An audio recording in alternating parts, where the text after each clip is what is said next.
ভীষ্মদেউৰীৰ বিষয়ে দুআষাৰ ক'বলৈ বুজাই দিয়া। মই আপোনালোকক আৰু এবাৰ ধন্যবাদ দিছোঁ।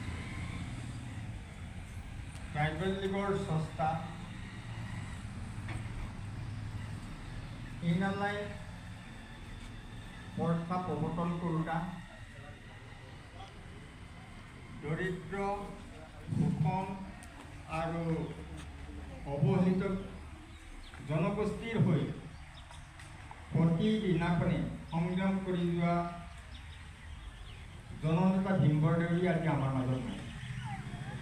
আছে মাত্ৰ তেওঁ জনতাৰ হকে, দৰিদ্ৰ জনগণৰ হকে, নিষ্পেষিত উৎপেষিত জনতাৰ কাৰণে যি মহান কাম কৰি গ'ল, এই কৰ্মৰাজি যি কৰ্মৰাজিয়ে আমাৰ অসম দেশৰ